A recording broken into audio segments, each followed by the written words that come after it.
what's happening with Warzone as we know it? Season 1 of Modern Warfare 2 is this upcoming weekend. With it comes new Season 1 content for Modern Warfare 2, but also Warzone 2. So what's the deal with the existing Warzone experience that we have right now? Today, we're running down the final days of Warzone as we know it, what you should expect to happen over the course of the next few days to weeks, and everything in between. So as we go along, drop your thoughts below. Are you bummed out this is the end of an era? Are you looking forward to Warzone 2? Whatever the case, drop your thoughts below. But if you enjoyed the video, you find it at all insightful, do me a favor and drop a like on it. And if you're new to the channel, make sure you subscribe to stay up to date with all things Modern Warfare 2, Warzone 2, and DMZ. Season 1 is going to introduce a lot here, and we'll keep you up to date with absolutely everything you need to know. So if you're a part of that 70% of viewers who are not subscribed and like to join us on that road to 600,000 subscribers, I'd love to have you. For now, though, let's talk about what happens to Warzone in just a couple of days. So we know Warzone 2 and its launch is this Wednesday the 16th, but what about Warzone? Well, the existing Warzone experience at 8 a.m. Pacific time, 11 a.m. Eastern, and 4 p.m. in the UK, Warzone servers will temporarily go offline as Vanguard Season 5 concludes. This is getting ready for the Warzone 2 launch, and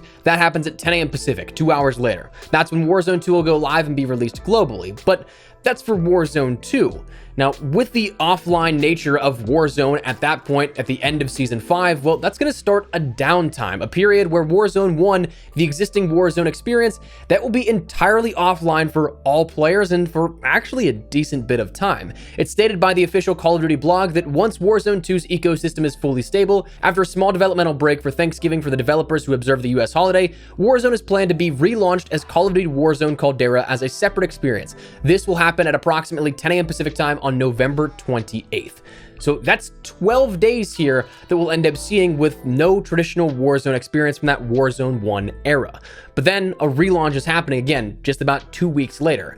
Now, why is that all happening? Well, as a major marketing effort to get players on the new game. That's going to be something that they try to push all players from Warzone 1 to push them over to Warzone 2. It's their newest project. They want people to jump on it, and that's something that is entirely understandable, at least from like a sort of top-down level. You want to push the newest thing here. That happens every single year with new games, the new mainline games, so it's only understandable they're going to do it again with Warzone 2 here.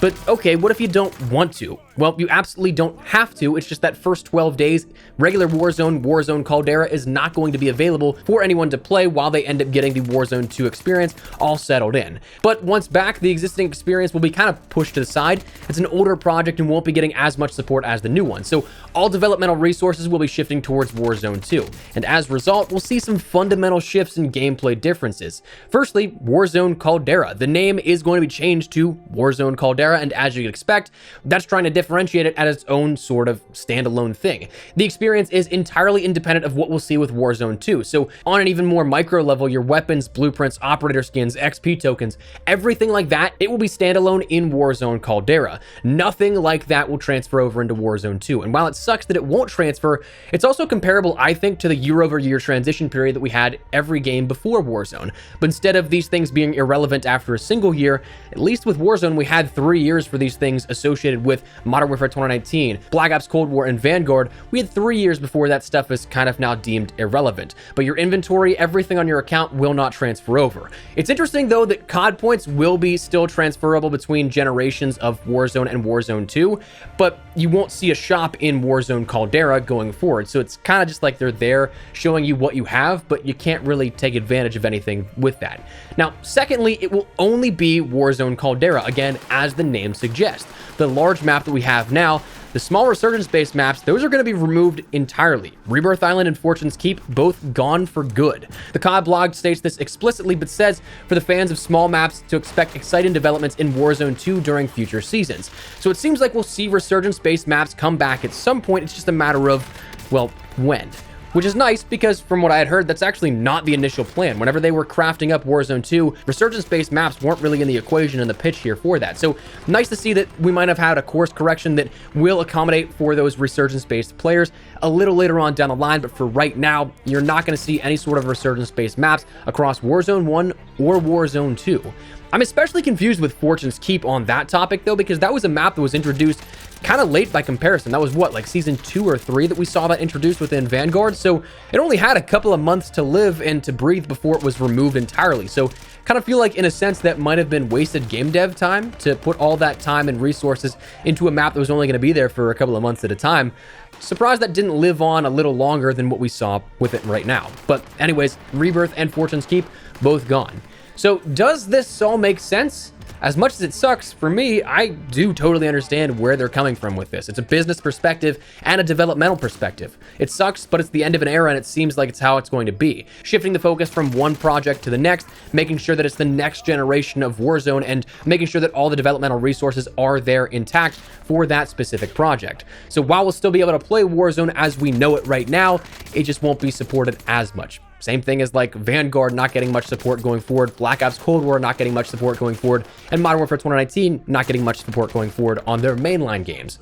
To me, the only question that is remaining is still, what does this mean for the current ranking system? But we might have an answer here for this, because right now we know of a new prestige system. We know that's going to be coming in a leveling system for Modern Warfare 2, Warzone 2, and DMZ. But there's only really one mention of this with the Warzone 1 and current experience. It was recently announced by Sledgehammer that we'll see Vanguard allow players to go upwards of level 2,500 instead of that capped level 1,000 for expanded play opportunities. They're not going to be adding in new prestiges or anything like that. They're not going to be continuing to offer up new content offerings for Vanguard and thus Warzone 1. So as a result, there's kind of increasing that cap as opposed to starting a new refresh and adding new prestiges every couple of months or so. So with level 2,500, that allow players to catch up on the prestiges that they may have missed already and may not have gotten to through Season 5 of Vanguard and this past year. But also once they get to that, they can go above and beyond to level 2,500. And if you dig a little bit deeper, it seems like the same is going to be coming for Warzone as well, with Sledgehammer quoting, "As always, player progression remains synchronized between Modern Warfare 2019, Black Ops Cold War,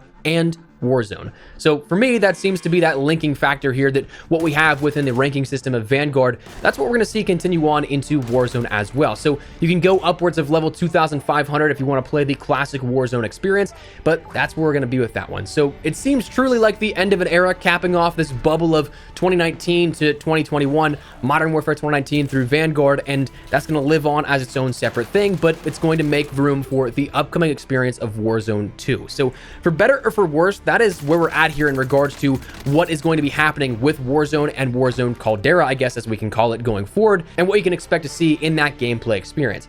Definitely is going to be different, definitely going to be a system shock for a lot of people, but it is their conscious effort in trying to make sure players jump onto Warzone 2 and experience that next generation of Warzone and what will be supported for the next couple of years to come. Whether or not it's another 3-year dev cycle and a Modern Warfare 3 in, well, not in 3 years, because we're doing sort of 2-year dev cycles, it seems like at this point, but in 4 to 5 to 6 years, maybe we'll get a Warzone 3.0. But for the time being, Warzone 2 is starting this next generation of Call of Duty, and as a result, unfortunately, Warzone 1 is going to go by the wayside, but still playable. So kind of take it how you will, but that is where we're at here at this. Wanted to fill you guys in and let you know of what's happening with Warzone as we know it, because it's a quite different experience, and it may be pretty bittersweet for a lot of people to say goodbye to the Warzone as we know it and to maybe move on to the next one, or just move on entirely if you're not really a fan of what we see with Warzone 2. But for now, that's where we're going to wrap it up. Want to let you guys know about everything, but let me know your thoughts down below. If you guys enjoyed the video, you found it at all insightful, do me a favor and drop a like on the video, and if you're new to the channel, make sure you subscribe so you don't miss a single thing regarding all things Modern Warfare 2, Warzone 2, and DMZ.